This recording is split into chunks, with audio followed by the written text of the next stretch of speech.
I kept rereading the subject line of the email as if my brain wasn't ready to accept it. Please complete your offboarding by 5 p.m. today. HR will coordinate your termination paperwork. I sat frozen in front of the screen, my hands still trembling from yesterday's chemo session, half expecting this to be some cruel automation glitch. But no, the signature at the bottom confirmed it. Kyle Harmon, Executive Vice President at Halcyon Freight, the same man who had laid a hand on my shoulder 3 months ago when I told him I'd been diagnosed with stage 2 pancreatic cancer and said, "We're here for you, Gordon. Focus on getting well. Your job's waiting when you're ready." 3 months. That's all I'd taken off, not because I wanted to, but because I had to, if I had any chance of staying alive. And now, just as I was starting to claw my way back, when I dared to believe I could still belong here, they sent me packing with a cold, impersonal email. No call, no thank you, not even the dignity of looking me in the eye. It was still dark in the Chicago office. I'd come in early, like I always did, hoping to quietly ease back in, to get my footing before the buzz of the day began. After weeks in sterile hospital rooms, I needed to feel like I still belonged to something, even if just to the hum of the HVAC and the blinking cursor on my login screen. It's a bitter thing, realizing people let go of you right at the moment you begin to believe in yourself again. My name is Gordon Reeves. I'm 57 years old, and until about 2 hours ago, I was head of operations at Halcyon Freight, the guy who kept the wheels turning during the supply chain nightmares of the pandemic, who gave keynote speeches at national logistics conferences, who thought loyalty was something companies remembered. I glanced around my desk, the ceramic mug my daughter gave me when I got promoted in 2015, the bonsai gifted by an old coworker for my 60th birthday, the photo of our team at last year's end-of-year celebration, back when I still had a full head of hair and a smile untouched by chemotherapy. A decade of my life, reduced to a cardboard box and a line item in a database. I didn't shout, I didn't cry, I didn't storm into Kyle's office demanding answers. I simply shut down my computer, opened my desk drawer, and began packing. Each item placed deliberately, methodically, like it was the only thing left I had control over. At this age, you don't expect to start over, especially not after battling cancer, a fight that doesn't just sap your health, but chips away at your confidence, makes you feel like you're becoming obsolete in a world moving faster than your recovery can keep up. But there was still one thing they couldn't take from me: memory. And will. I'd survived chemo. I'd survived this. But this time, I wouldn't come back quietly. Not to prove anything to them. No, this time, I'd make sure they'd remember exactly what they lost.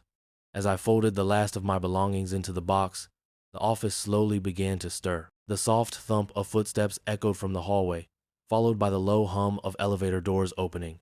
I had hoped to slip out unnoticed, but fate had other plans. The first to arrive was Martin, a quiet man from accounting with whom I had shared more late-night coffee breaks than I could count. He paused mid-step when he saw the box in my hands and the expression on my face. "Gordon, what's going on?" he asked, voice tentative, eyes already scanning for clues he didn't want to find. "I've been let go," I said, my tone flat but steady. Apparently, missing work for cancer treatment doesn't align with the company's operational goals anymore. He stared at me, stunned. "But Kyle gave you a standing ovation last year. You led the warehouse automation project. You saved them millions." I nodded, gently wrapping my bonsai in the same quarterly report.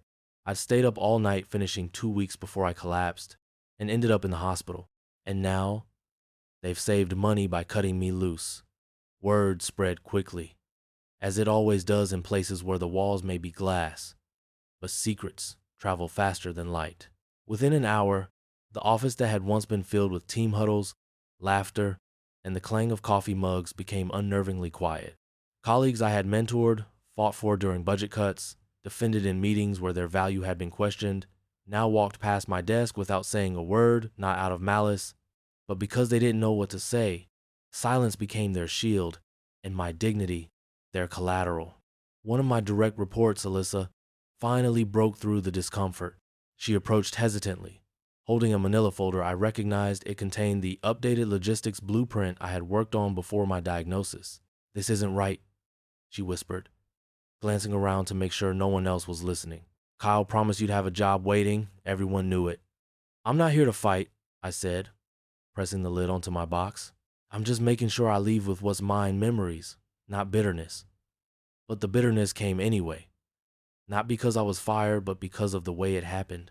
Kyle had signed off on my medical leave, even stopped by my hospital room once with a fruit basket and a rehearsed expression of concern. He had said the right things, nodded at the right moments, and made it seem like I mattered. And yet, when the decision came, it arrived not through a conversation or a handshake, but through an email sent before sunrise, when he knew I'd be the only one in the office. He didn't want a scene. He wanted a quiet exit. But what he didn't count on was loyalty, not mine, but my team's. By the time the clock struck 9:30, nearly every member of my operations unit had gathered around my desk, standing not in protest, but in solidarity. No one said much, but their faces spoke volumes. Julian, the warehouse coordinator who never missed a shift, stood with arms crossed and fire in his eyes. Elena, my scheduling lead, who once took on double shifts when I got sick, dabbed at her eyes with a tissue, her usual professional composure cracking. And behind them stood those I had hired, trained, and trusted men and women who had built more than workflows and delivery maps. They had built something that mattered, something Kyle never understood. I thought Halcyon stood for integrity, Elena finally said, her voice trembling, but I guess it only stands when it's convenient. Before I could respond, a sharp voice sliced through the tension. Everyone, back to your stations. We have deadlines to meet. Kyle had arrived. His tie was as crisp as ever, and his tone carried the condescension of someone who believed professionalism meant shutting down emotion. No one moved. They just stood there, unwilling to disperse, like sheep pretending not to hear the whistle. Kyle, I said, facing him squarely, you could have spoken to me in person. You approved my leave. You knew why I was gone. He straightened his spine, clasping his hands behind his back as if rehearsing a speech. Business needs evolve, Gordon. You've been away for a while. We needed someone present. I wasn't on vacation, I replied, keeping my voice low but firm. I was fighting for my life. There was a flicker in his eyes, a twitch of discomfort, but he recovered quickly, slipping into his executive tone like a well-worn suit. This could have been handled with more discretion. You're making it unnecessarily public. No, I said, lifting the box into my arms. You made it public when you fired a cancer patient by email. Now everyone just knows the kind of company this really is. I walked past him without waiting for a response, through the corridor lined with plaques I'd helped earn, past the break room where I once held holiday raffles, and into the sterile hallway that led to HR. Barbara Kent, the new HR officer, was already waiting with separation papers neatly stacked and clipped. She was young, polite, and clearly uncomfortable. I'm truly sorry about this, Mr. Reeves, she said as I took a seat, and even more so about your health. I thanked her, not out of warmth, but civility, and began reading the fine print. 2 weeks severance, non-disparagement clause, 6-month non-compete, no explanation, no warning. Barbara hesitated, then asked softly, was there any indication this was coming? I didn't answer right away. Instead, I pulled out my phone, opened the email, and placed it in front of her. 3 months of approved leave, I said. No complaints, no performance issues, just this. She read it in silence, then leaned back in her chair, exhaling slowly. That's not how this is supposed to work. No, I replied, but it's exactly how it did. As she stepped out to consult legal, I stared out the window at the city below, at the river I used to walk along with my wife before she passed, at the skyline I'd helped shape in my own quiet way, not with blueprints or concrete, but with consistency, sacrifice, and the kind of work ethic no one puts in company slogans anymore. My father once told me that storms reveal what buildings are made of. That day, I learned what Halcyon Freight was made of: hollow promises and shallow leadership. And as I signed the exit forms and walked out into the late morning sun, I knew something they didn't. I wasn't finished. They hadn't buried me. They just made the mistake of underestimating a man who'd already stared death in the face and chosen to fight back. I didn't leave that building with a clenched fist or a raised voice. There was no parting speech, no dramatic protest, no confrontation in the lobby to make heads turn. Instead, I walked out the way I had walked in for the last 12 years, steady, composed, and early, long before the rest of the world expected me. Only this time, I carried a box instead of a briefcase and silence instead of purpose. Outside, the autumn air had cooled, carrying with it the scent of damp leaves and the quiet rustle of a city slowly waking up.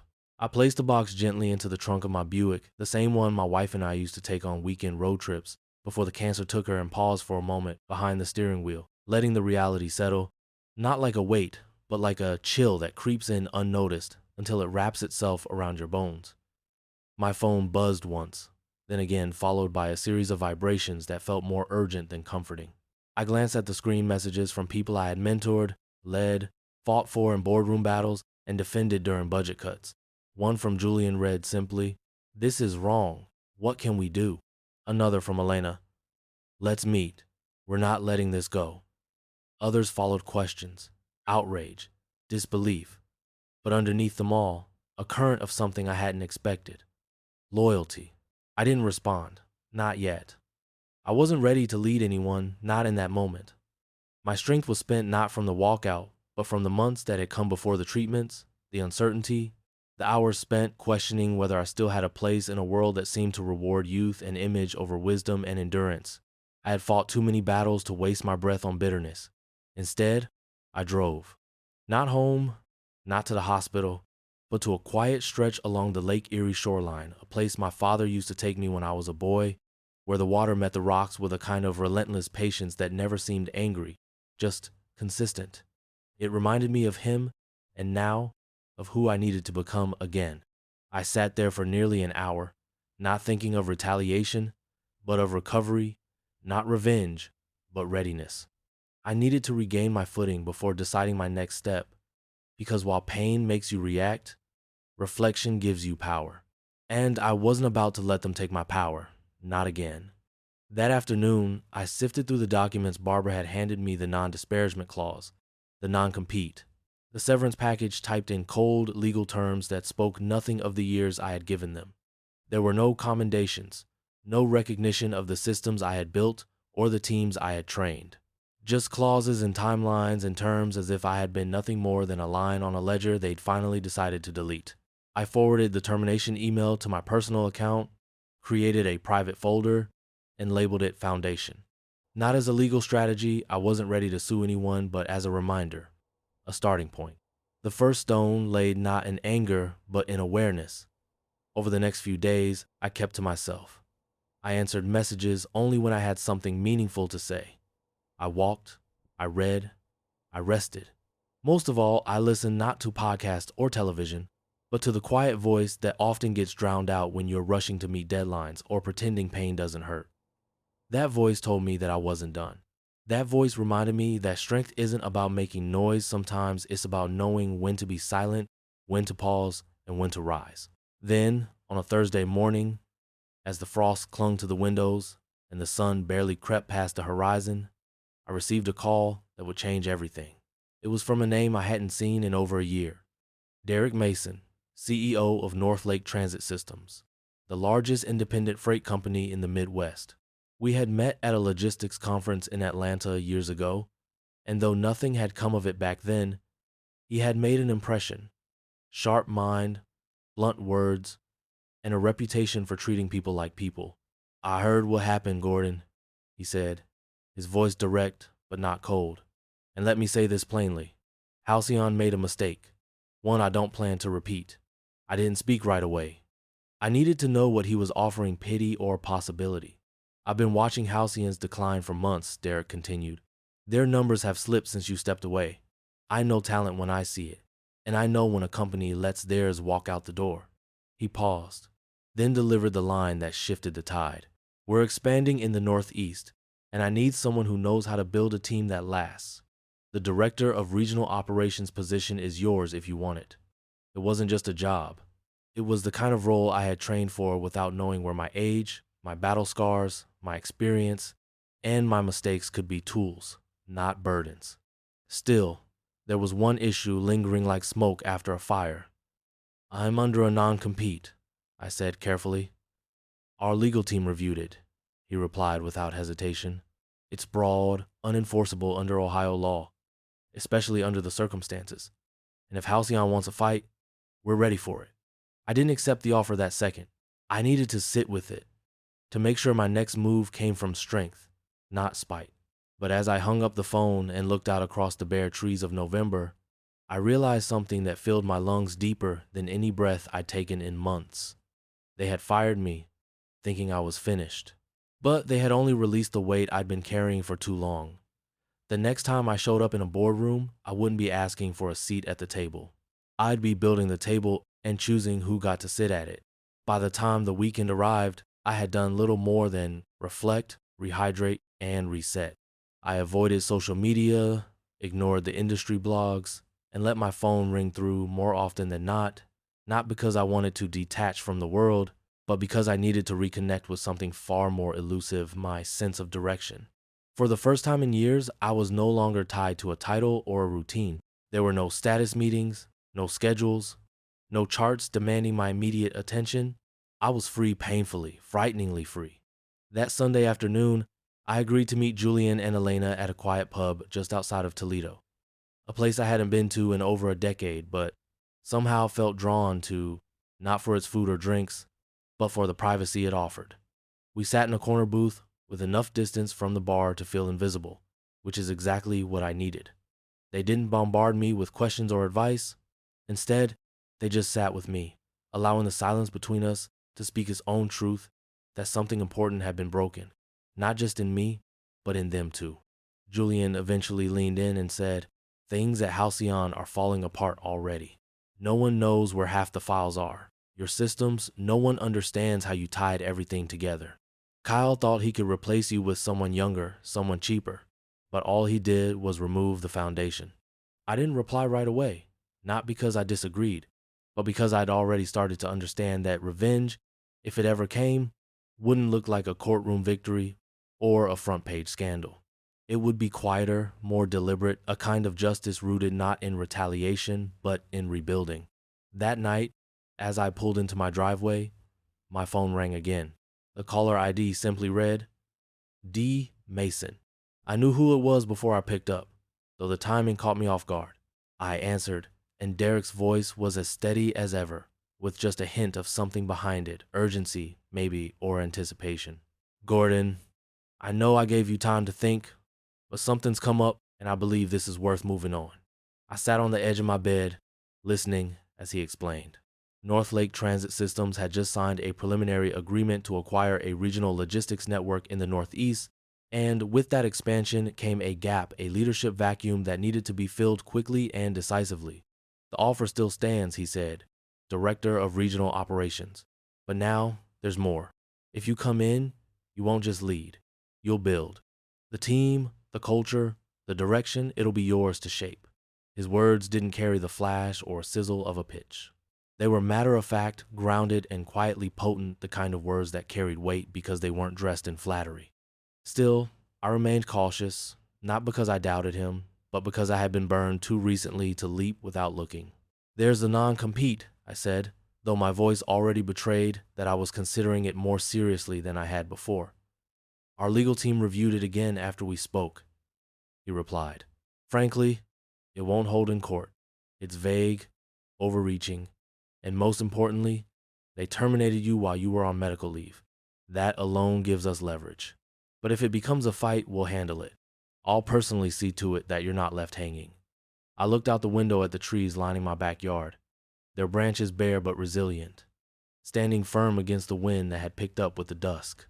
I thought about my father, about the values he'd taught me: strength without shouting, action over anger, and the understanding that you don't always get to choose your battles, but you damn well get to choose how you fight them. "Give me the weekend," I said. "You've got it," Derek replied. "And Gordon, if you say yes, this isn't just a new title. This is a legacy move, one that could bring more than just you through the door."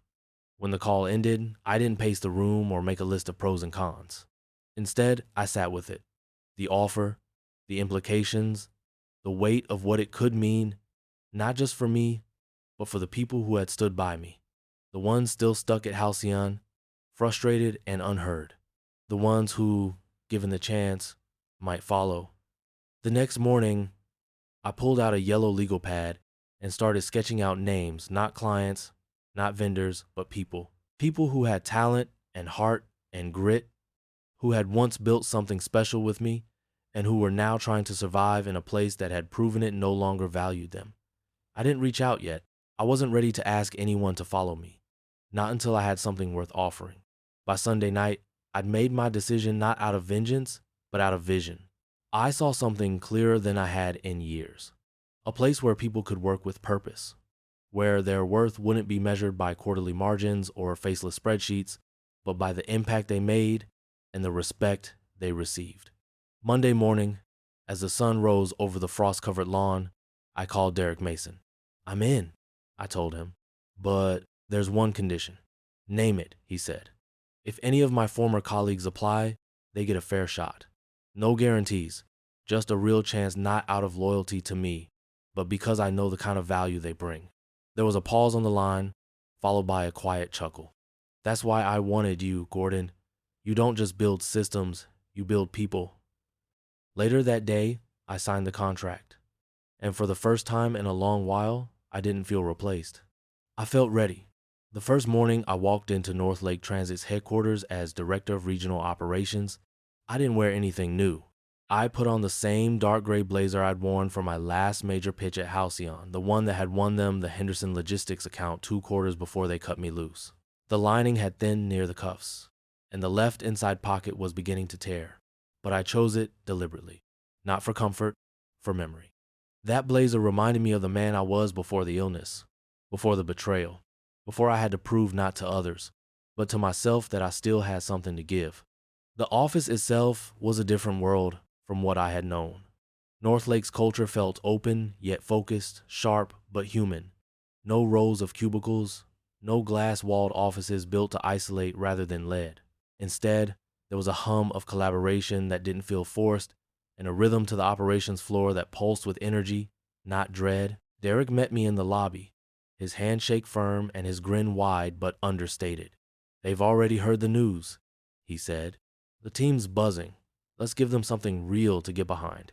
He wasn't wrong. By noon, the internal announcement had gone live, and my inbox was filling with introductions, welcomes, and even cautious congratulations from vendors and former competitors who had caught wind of the move. But it wasn't until I stepped into my new office, modest, sunlit, and overlooking the freight yard, that I allowed myself a breath of reflection.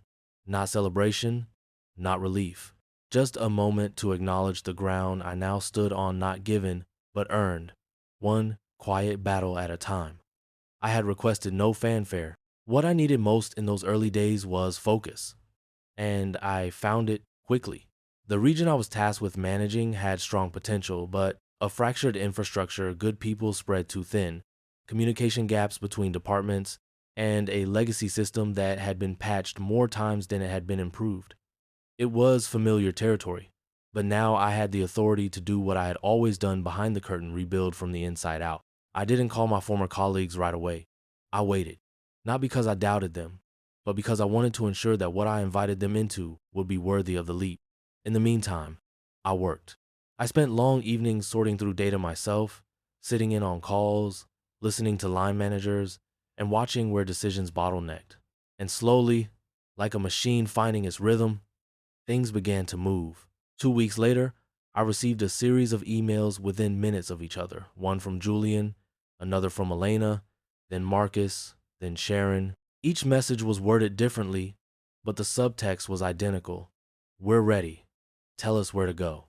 I called Derek immediately. "You said if they came, they'd be considered," I reminded him. "And I meant it," he said without pause. "Send me the names. We'll start interviews by Friday." Over the following week, I watched as the names I'd written on that yellow pad began to fill the interview schedule. Each of them walked through those glass doors with eyes that flickered between hope and hesitation. But by the time they walked out of their interviews, that hesitation had faded, replaced by something I hadn't seen in a long time: belief. Not long after, the offers rolled out. One by one, my team reassembled, not by force, not by persuasion, but by their own choice. They came not for me, but for what they knew we could build together. And when that many professionals, all from the same company, resign within days of each other, it doesn't go unnoticed. I knew the call would come, and it did early Monday.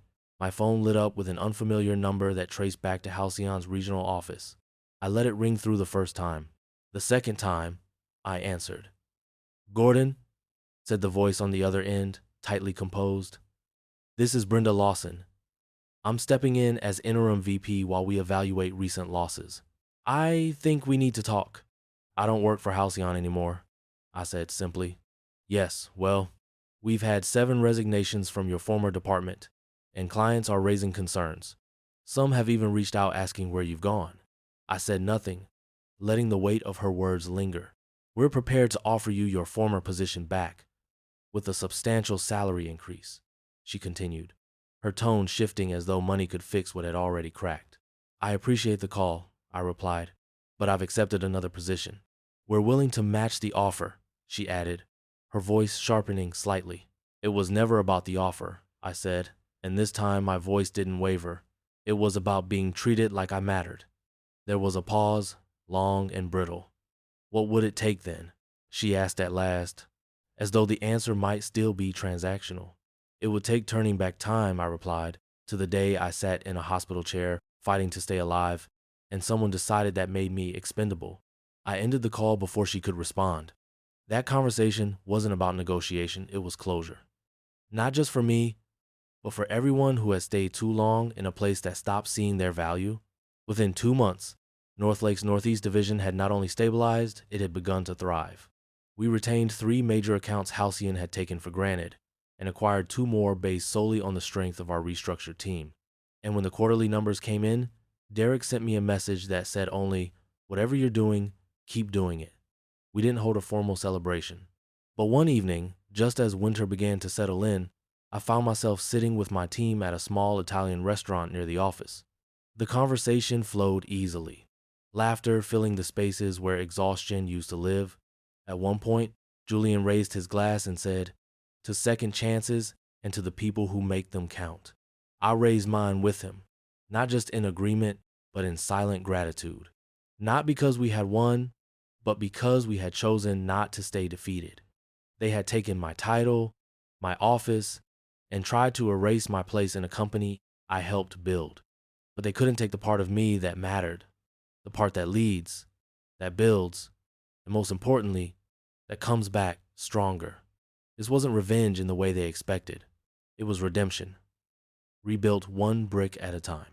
It was 2 months after the last of my former team settled into their new roles at Northlake when I received an unexpected call from a familiar name I hadn't heard in almost a year, Barbara Penn, the HR officer from Halcyon who had handed me my separation papers with visibly trembling hands and eyes that tried and failed to look away from the shame of the process. She didn't waste time on small talk. "Gordon, I know this is unorthodox, but I thought you should hear it from someone who still believes in doing the right thing, even if it's late." There was a pause, and I could almost hear her steadying herself on the other end of the line, as if bracing to speak a truth that had been buried too long beneath corporate silence. "Kyle Harmon's been placed on administrative leave. There's an internal investigation underway, not just about your termination, but about several others, including people in different regions who were also quietly pushed out during medical leave or right before pension eligibility. The board has brought in outside counsel. Things are moving quickly." I didn't say anything at first, not out of satisfaction, but out of something quieter and more sobering. The realization that the ripple I had sent out months ago had grown into a tide strong enough to pull even the most comfortable executives off balance. Barbara continued, lowering her voice. "Several clients have withdrawn their contracts. The Henderson Group moved over to Northlake last week, and now the Southwood account is threatening to walk unless there's a complete overhaul in leadership. The board is panicking, Gordon. You may have left quietly, but your absence is making more noise than they ever expected." I thanked her, not because I needed the update, but because I respected the courage it took to make that call, the kind that doesn't come with a bonus or a promotion, just the relief of doing what someone should have done a long time ago. A few days later, I received a letter formal, embossed with Halcyon's branding, but softer in tone than anything they'd ever sent me before. Inside was an offer of settlement, cloaked in legal language but unmistakably clear in its purpose. They wanted to close the book without facing a lawsuit, and more importantly, without facing public scrutiny. Along with the check was something I hadn't expected, a letter of apology signed by the board chair acknowledging my wrongful termination and the unacceptable circumstances under which it had occurred. I didn't celebrate, not in the way people think of when they imagine revenge. There was no gloating, no post on LinkedIn, no triumphant speech to a crowd of sympathetic onlookers. What I felt wasn't vengeance, it was validation. The kind that doesn't need a stage, because it resonates deeper than applause. But Halcyon's unraveling didn't end with an apology. It continued to spiral as more stories surfaced. Employees began to speak openly, and eventually the local press picked up the trail. A quiet reckoning was unfolding not just for one decision, but for a culture that had long prioritized profits over people, deadlines over decency, and performance metrics over human value. The irony, of course, was that in trying to purge what they saw as weakness, they had severed their own spine. Meanwhile, our team at Northlake was thriving. Elena had taken over strategy for our entire eastern corridor. Julian had begun mentoring junior managers, and even Marcus, once reserved and careful, had started presenting at industry panels with a quiet confidence I hadn't seen in him before. We weren't just operating well. We were redefining what a workplace could look like when loyalty wasn't punished and empathy wasn't seen as a liability. It was on a quiet Thursday that I received the final closure I didn't realize I still needed. A small package arrived on my desk, no return address, just my name in neat handwriting. Inside was my old coffee mug from Halcyon, the one with the faded blue stripes and the chip on the handle from when it fell during a winter storm years ago. Alongside it was a folded note. I thought this might belong where it's valued. Halcyon closes next Friday. Barbara. I turned the mug over in my hands, surprised by the emotions it stirred, not regret, but a strange kind of gratitude. That place had broken me, but in doing so, it had also freed me. It had pushed me out of a structure that no longer deserved the kind of loyalty I had given it, and into a space where that loyalty could finally bear fruit. That evening, I drove out to the same stretch of Lake Erie I had visited after I was fired. The water was calmer now, the winter chill lifting just enough to allow the promise of spring. I sat on the same bench, holding the mug, and thought of all the things I had feared would be taken from me: my career, my reputation, my place in the world. But none of it had been lost. It had simply been reshaped. The justice I had longed for hadn't come in the form of lawsuits or headlines. It had come in the slow erosion of the systems that tried to bury me, and in the quiet rise of something better, something I helped build, not out of anger, but out of belief. I didn't destroy Halcyon. They did that themselves. I just showed the people watching that there was another way forward, and that, in the end, was justice enough. A year to the day after I received that early morning email, the one that stripped me of my title, my team, and what I thought was my professional identity, I stood at the front of Northlake Transit's executive conference room, facing the very same kind of quarterly presentation I had once delivered at Halcyon. Only now, everything felt different. The numbers spoke for themselves. Our division had exceeded every target, onboarding 4 major clients, 3 of which had once belonged to Halcyon while boosting regional efficiency by over 30%. But more than that, morale had risen. Retention had stabilized. And for the first time in my career, I was working somewhere that didn't just reward results, but respected the people who made them happen. Derek Mason, standing at the back of the room, nodded with the kind of quiet pride you rarely see in corporate leadership, the kind that comes from knowing you trusted the right person, even when others didn't see their value. When I finished, he simply said, "Gordon, you and your team have built something remarkable. We're lucky to have you." I thanked him, but I knew deep down that luck had nothing to do with it. We didn't arrive here because fortune favored us. We got here because we refused to stay where we weren't valued. Later that afternoon, I returned to my office to find my core team waiting, gathered around a small table topped with cake, coffee, and mismatched mugs. "It's been a year since we left," Elena said, smiling softly. "A year since we jumped ship together." Julian grinned and added, "We figured we should mark the occasion, kind of like our Independence Day." I laughed, not loudly, but with the kind of deep, warm laughter that comes from healing, not just surviving. We sat and talked, not about strategy or metrics, but about family, plans, and the small victories that had made the past year feel like a lifetime's worth of redemption. It wasn't long before the conversation turned to Halcyon, not with bitterness, but with curiosity. Sharon mentioned she'd heard they had lost another contract, one that had been rock solid for over a decade. Marcus added that Kyle Harmon had quietly exited the industry, his reputation tarnished beyond repair. But what struck me most was how none of them spoke of revenge. There were no cheers at Halcyon's downfall, no smug satisfaction in watching the company sink.